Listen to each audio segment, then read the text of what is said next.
We're here with another episode of the Promise Partners podcast, and I shortened it this time because saying the whole name was just a mouthful, but it's from the New Promise Cancer Foundation. This is a campaign that they do on an annual basis around the month of March, and in a nutshell, it's about how I like to put it, an organization that is filling the gap with a lot of needs for our community that's struggling with cancer type services. So that can range from, a gas card to helping someone get to their appointments, expenses that come up that aren't expected, the list can go on. So sometimes, insurance doesn't really cover, all those kind of things, and you don't necessarily can rely on that kind of stuff, even for the, the daily small things that happen that you just have to live your life with. You want to be able to make sure that you're taking care of yourself, but there's also life. So that's kind of like what the organization is helping fill in those gaps in different ways. And if you're interested in learning more information about that, we'll have a link down below in the video description, the comment section, and so forth. So that way, if you want to learn more about the organization, you can do that. The other part of this campaign is that there's about 25 what we're calling Promise Partners, and Johnny is one of those, and that's who we're talking with today. And he represents a particular kind of cancer, and we'll go over why he's passionate about that one. But the other partners are also representing different kinds of cancers too. And so what's neat about this is that if you're, a listener, or if you're interested in helping, a particular kind of cancer, maybe something that impacted your life or someone that you love, you can pivot to that, and all the funds are going to one pool. All of you guys have, a certain goal that you're trying to reach, but it all gets to the same pool to pull from. So even if you don't necessarily connect with what John is talking about, you can connect with someone else and, kind of pay tribute or honor to that cause in that sense. So with that said, I'm going to move it over to Johnny. You go by Johnny?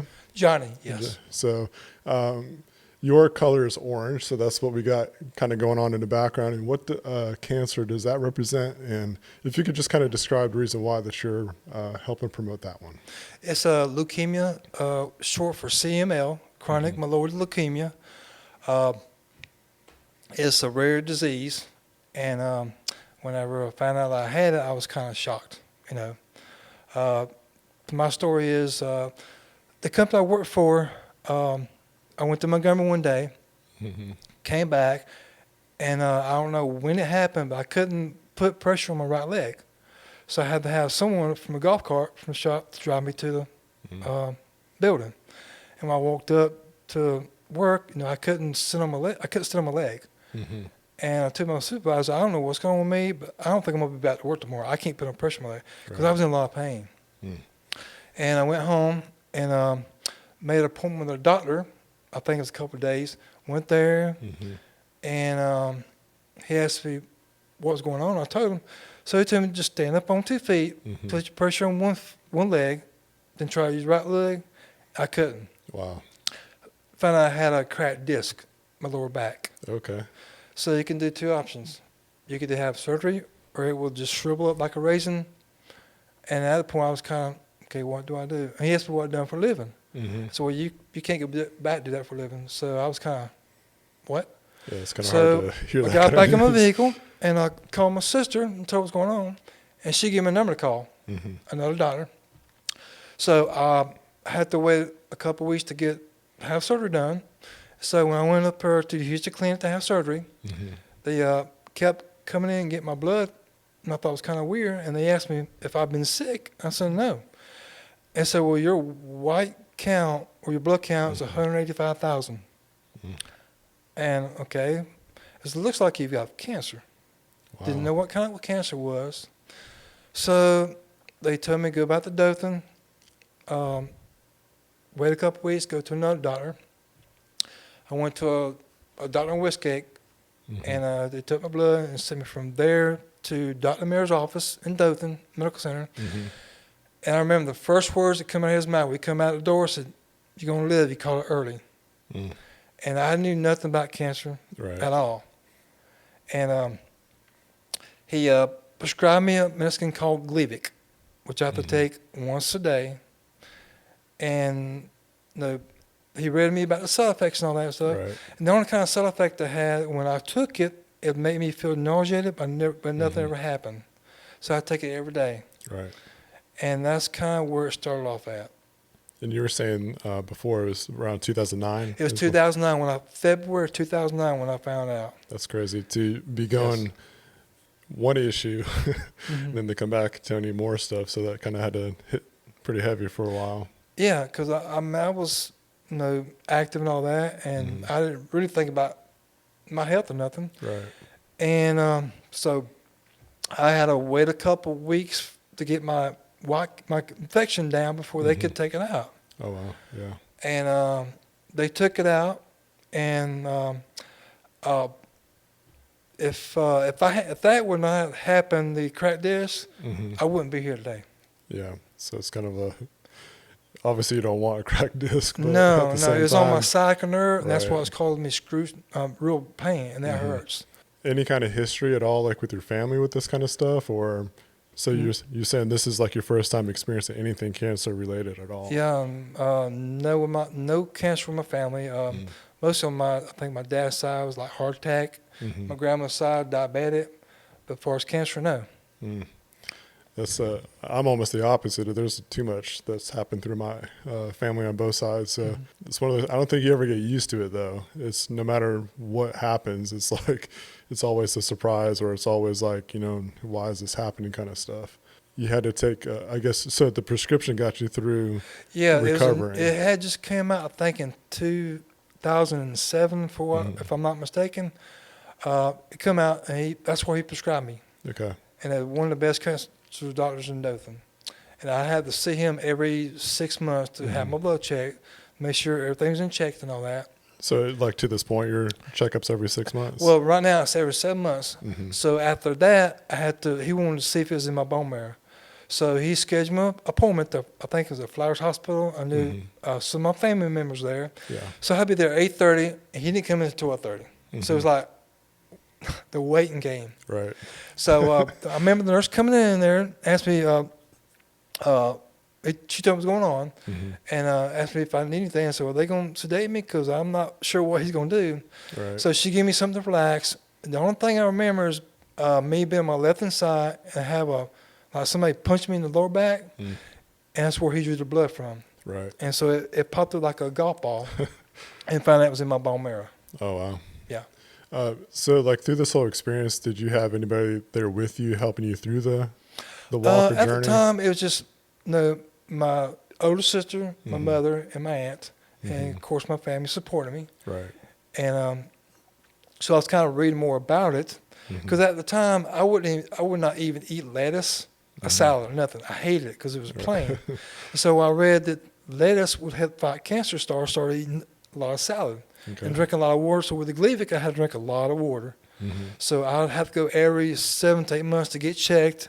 If everything's good, come back in 7 more months and check on me. Understand maybe like just where your frame of mind was, like how did you handle it?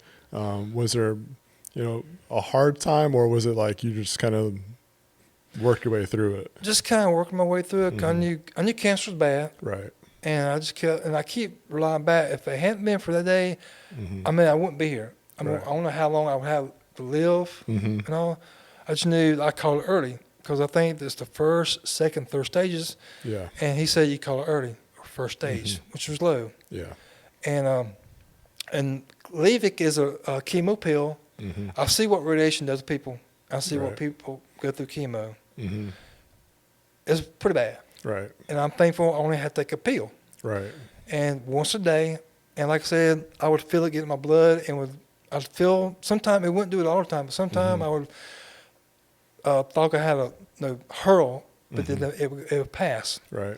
But I drank a lot of water and started eating a lot of salad and started reading more about what causes and all that. It's just my DNA changed. I just don't know why it changed. Right. Okay. So are you the type of person that, you see a challenge and you just try to tackle it? Or is it like, because I know sometimes like some people handle stuff a little bit harder and it's almost like a mindset that you have to get, not like a flip switch kind of thing, but more of like, this is, the challenge. I've got to face it or it's going to defeat me. So it's like, I know some people, have the mentality of like, if there's a challenge, I'm just going to do what I need to do to make sure that things are taken care of. Is that kind of like the way that you are? Yeah, I had to do what I had to do, listen to the doctor, and I'm very challenging. If there's something you think I can't do, I'm going to do it. Right. That's just the mindset I am. And of course, I worked out a lot back then, and today I still do. I think me working out a lot or taking care of myself and eating healthy has a lot to do with it. That's just my mindset. Right. So, So kind of unpack that a little bit more. Like even, cancer is one of those things, like as you experienced, just kind of snuck up on you. And it's not like you were taking care of yourself. You were and are a healthy person per se. But it's one of those things like cancer doesn't discriminate. No, like it doesn't. It can impact on anybody. But from what I've, learned, even through some of my own family history kind of stuff, like my dad, he passed away back in 2011 from lymphoma. And if he would have been, I feel like if he was healthier and more active and things like that, he might have had more of a fighting chance to get through some of the stuff that he wasn't even strong enough to get chemo. yeah. So it's like one of those things like it's almost like if you're not healthy, if you're not taking care of yourself, it's one of those things like if you're not doing that kind of that lifestyle, it's going to be even more challenging if something like this were to sneak up on you. Right. So throughout your life, have you always just been an active person? Active person, yes. Eat healthy, somewhat. I would eat what I want to. I just couldn't gain no weight. Right. I've been skinny my whole life. I think when I played football my junior year, I weighed 160 pounds. I just couldn't gain no weight or muscle, nothing like that. I just like a little kid. But you feel like it's pretty important to keep up with your health. Was that even more of assurance to keep up with your health? Or was that some more encouragement for you to take care of yourself even more to get through that? Yes, it changed my lifestyle. It doesn't care. Cancer doesn't care who you are, what color, you're male, female. It doesn't care. So after that, I had the incentive of taking more care of myself, Right. eating healthier, and just kind of spreading what I went through with other people. There's, how I found it. And to this day, I consider myself, if that had not happened, I wouldn't be here. So I'm thankful for that. Right. Like when you're sharing your story, have you been able to share your story much at all? Yes. Well, I go to Crunch, and we do, me and my girlfriend do classes. Okay. And I wanted to teach a class, but the tests are a little harder, and they do it a little different now. So I share my story with people. If you're in the class struggling, I tell people that this is what happened to me. This is why I do it. That's what motivates me to do it. Cardio, working out, eating healthy. You've got to find something to motivate you. Right. Doesn't matter what it is, whether it's you're overweight, health problems. Find something to motivate you, and that's what motivates me. Yeah, that's really cool. So like kind of where I'm getting at with that is like the purpose of why I'm even offering to have people come in and talk about their stories, because I've discovered anytime that you open up about this kind of stuff, because, for example, cancer impacts so many people, that it kind of gets them an opportunity or a platform to open up themselves. Right. Not everybody knows how to share their story. Not everybody has the opportunity to, or some people are just waiting for the opportunity. So I think like I would assume that in those classes that you've been able to talk to people that are going through some struggles like that, just because you were available to open up. Yeah, if I see someone struggling, say, hey, you can do it. I mean, I'm about to be 58 years old. No, I feel good. I don't feel that age. I just drink a lot of water. I just try to watch what I eat. I may binge here and there, like a sweet or two or something like that. We live in the South, so it's kind of hard to avoid. Yeah. So I do try to watch what I eat. Sometimes I slide off and all that, but most part, I just try to take care of myself and do what the doctor tells me. But I know when I found out I had the leukemia, years went by and all that, and I was taking the medication. I think about 8 years later, the company I was working for was in Panama City, and back then I was doing my checkups every 7 months, and at the time I was going to oncology, and I got a call and told me I needed to come back in my blood work. So I knew something was up. So at the time, Dr. Member retired, and I was seeing Dr. Blackman. She's an awesome doctor. Mm-hmm. And my leukemia came back. Mm-hmm. So there was 3 medications that she wanted to try, but I take Designan right now, 200 milligrams twice a day. This one has the least side effects. Mm-hmm. But when I was on Levick and this one, I had no side effects whatsoever, which I'm thankful for. Right. Some people have side effects really bad. Mm-hmm. But mine, I have none at all. That's like good. I said, I think me just being active has a lot to do with that. Right. So she put me on that, and so I go every 7 months for them to check my blood, make sure everything's in check, and it's in remission for the second time. Mm-hmm. And so I go April the 1st of this year, and I see her when I go, just see how she's doing, let her know how I'm doing. And last year, that's when she told me about the program. If I wouldn't mind doing it, I said, sure. Yeah. You know. And then when we had our thing in front of the people, that's the first time I ever spoken from, at least, especially strangers, to share my story. And so it was fun just to raise money, which when I went back and checked my thing, I think I raised $125. It doesn't matter how much you raise. No little amount is not much. Is very much. Awareness is just as important as financial support. Being able, like I said, you know, just being available to share about stuff, or having the just mindset to where if it's an individual that you're just having awareness of your surroundings kind of stuff, or if you're in a class, just saying, hey, you know, I went through this. This is what I'm doing to help myself go through it. You know, you have the ability to get through it too. So just knowing that someone else is going through, or have gone through something, or is going through something, it goes a long way, because, you know, sometimes people just feel like you're having to go through your life situations by yourself, but there's other people going through stuff too. Yeah, share your story with people. You never know what the person next to you is going through. If they tell you a story, I had no idea. Right. You know, you don't look your age. Well, thank you. I've been through that numerous times. I said, look, I just take care of myself. Yeah. You got to do that. Mm-hmm. So, like I said, cancer don't care who you are, or what color you are, or what age you are. So, when that happened, I still think about that day when it happened, and I wear this to kind of remind me of what I went through. Yeah. You know, I don't have to go have my blood filter and nothing. I just take medication twice a day. As long as it does its job, I'll live to see another day. That's good. You know, so I'm very thankful. Yeah, that's awesome. Could you share, you don't have to say names or anything like that, but maybe through the classes or other times that you have shared your story, how that impacted that person, or how that maybe helped someone else out? Well, at one point I was going to Synergy over there with Steve Cunningham, a great guy, teaches class very good. His class is very hard, and he had called Hammer Time. So you can find him on Facebook and follow him, or look at his classes, or go check out his gym. You love it. And I shared my story with him, and shared my story with the rest of the people, you know, and tell them what I had and all that. And so I'm hoping that my story will affect other people, maybe change something what they do, whether it's their eating habits, their lifestyle, or be active. You know, get up and do something. How did you get connected with New Promise? Through Dr. Blackman. She told me about it. She asked me if I would be interested in doing it. I said, sure. So when this year come, the days went by, January went by, I said, well, I hadn't heard from her. And then I get a call or get an email from Jill, and that's when I found about it, and that's when I met a few people at that. Dr. Blackman's.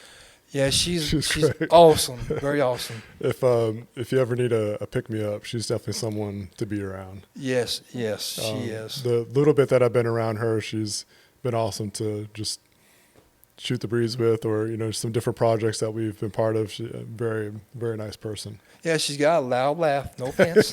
You can hear in the next infectious laugh. That's yes. So it's been a while. It's been a long run, and I'm just thankful for when I get up every day. And the company I work for, insurance, I can't complain, because the medication is very expensive. I couldn't pay for it, but the insurance pays for it, and it's been very helpful. It's been a blessing. That's good. What other kind of resources have you been able to maybe seen that other patients or yourself have been able to take advantage of that, like services that help get people through difficult situations, even apart from insurance? Anything come to mind? Not really. I kind of look at Facebook, and if I see someone with cancer and all that, I say, hey, look, this is what I got. This is how I'm dealing with it. Just keep your head up.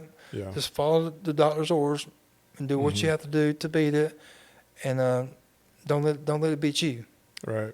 So one of the things that I really like about the new Promise Cancer Foundation is that they're an organization that's here local to the Wiregrass, and that's their audience. It's not going out. Any of their efforts don't go outside of the Wiregrass. It's people that are in our own community, and they're constantly making efforts to try to see how they can fill those gaps. And we kind of alluded to that at the beginning of the conversation. I just kind of want to get into that a little bit more so that way people understand what they're giving towards. It's not just like this big blanket fund that's trying to fund who knows what. It's literally things that are taking care of people's needs, whether it's, like I said, a gas card. Someone might need some help to get to their appointments. Right. It could be meals. It could be just help for family to help themselves get through different kind of situations. How important is it to you, and to kind of describe why it's important to have such an organization like what we're dealing with now in our own community, taking care of those needs? It's very important. People struggle with things every day. Like I said, gas, food, and things like that. You never know what they're going through. So it doesn't matter if you give a nickel, 50 cents, or a dollar. It goes a long ways. Right. It adds up. So if you're within an organization for like cancer, wherever you represent, spread the word around. Right. Get on Facebook with your friends, have them share it. The more you get the word out, the more money comes into it, Right. the more people get help that way. I think I want to say that they even help out with some counseling type services too. So even the mental health side of stuff is an important aspect about getting care. It's not an easy thing to go through, and there's so many different levels of severity of cancer and how it impacts people. So just even taking care of people in a holistic approach, whether it's through physical, mental, spiritual, they'll be able to help out in those kind of ways and fill those gaps. What's your experience been like so far, just interacting with some of the other Promise partners? It's been great. I've seen some people that I knew. When we showed up, I had that little dinner. I've seen some people I knew. And, Well, that was a very cool spot. Like, I've never been there before. That was a really cool spot. I liked it a lot. Yeah, and me and my girlfriend was looking forward to it, and I actually dressed up, put a jacket on and all that.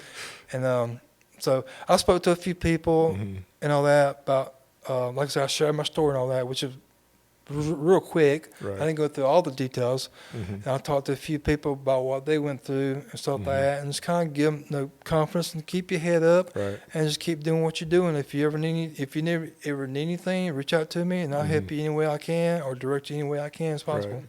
And I like that last point that you just said too. The neat thing about this whole campaign is, like, people are representing different kinds of cancers, and there's a reason why. It's usually because there's some sort of experience with it, whether it's themselves or a loved one. What's neat about it is, like, now that we have this network of people, if I come across someone that has struggled or is going through leukemia, now I have someone that I could point to.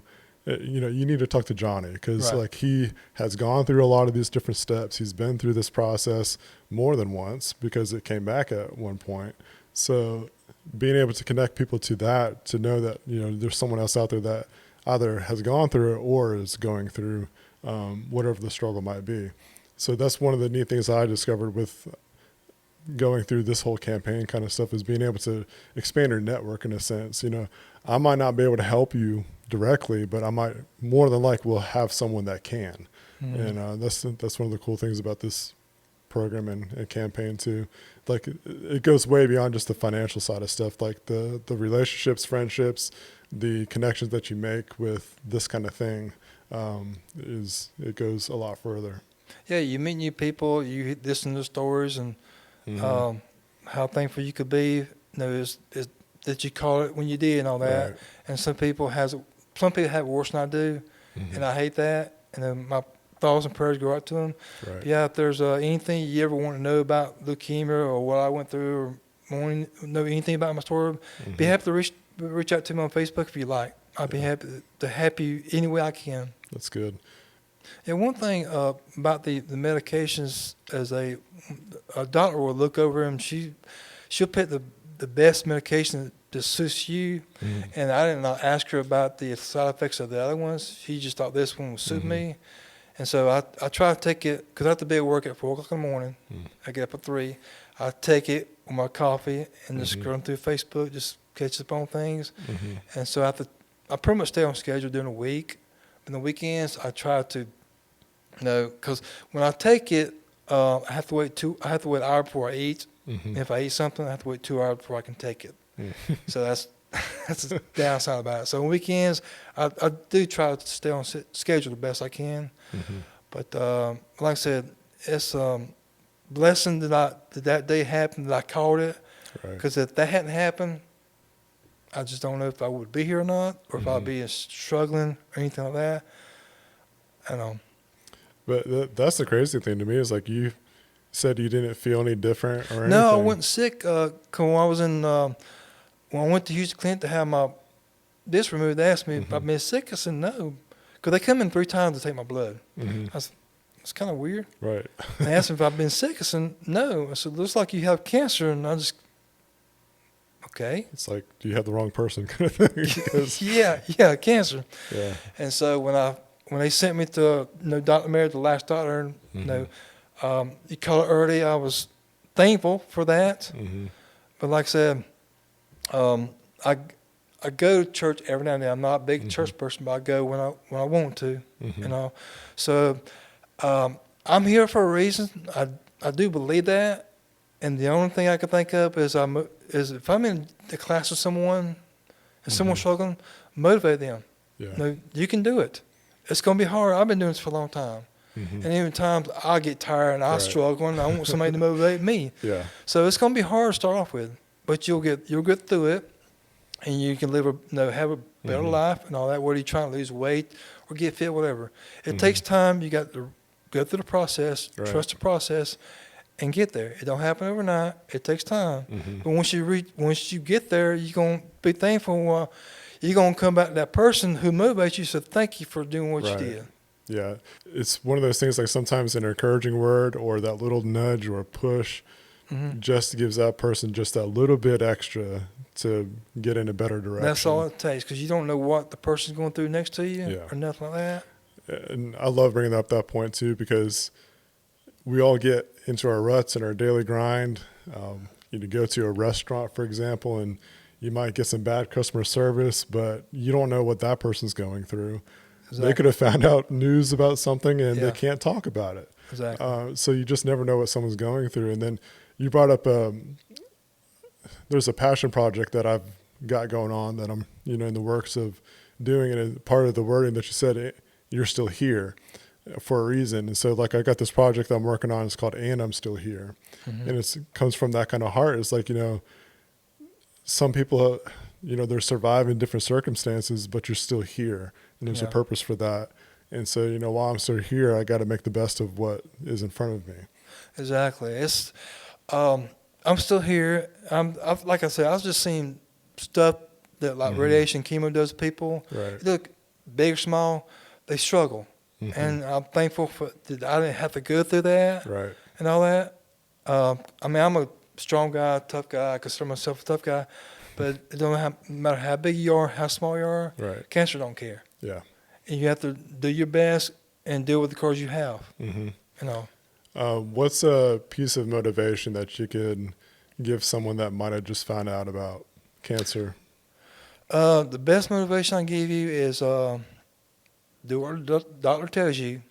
Learn about it, read about it, find out foods that helps to fight cancer. Like I said, salad just tasted plain to me, and now I would eat salad. Be active. Just do what you can. Like I said, follow your doctor's orders. And share your story with other people. The more you get your story out, the more people you affect. Reach out to. You'd be amazed how many people you reach out to from one because your story may go viral. Right. Things like that. Unless you have any other thoughts, I think that wraps up the conversation and like amazing takeaways from this. I appreciate the work that you put into and just being an encouragement to others. So I want to encourage you to keep doing that. Share your story when you can, because it's going to help someone down the line. And that's what I hope that happens with, when someone sees this episode, share it so that way maybe someone else might see these encouraging words. And it, like I said, it could be just that little bit of encouragement to help someone get through their tough spot that they're going through right now. And if you want more information about this campaign, I'll have a link down below. I'll have a direct link to Johnny's fundraising efforts. But again, there's all kinds of cancers being represented. And if there's one that you connect with more, all the funds go to this one pool, so that way it can help out the New Promise Cancer Foundation and the efforts that they got going on directly impacting the Wiregrass community. And if you have any questions, any comments, concerns, feel free to leave a comment below. I'll try to monitor that stuff and point you in the right direction. Also, that website for New Promise, it will get you where you need to go as well. So thank you for watching. Thank you, Johnny, for coming in. I really appreciate it. I love that we're connected now, and we'll hopefully see each other through our community and all these efforts. Yeah, thank you, and I thank New Promise for having me here. Yeah, awesome. Well, that'll wrap it up. Appreciate you. Yes, sir. All right. That's pretty cool.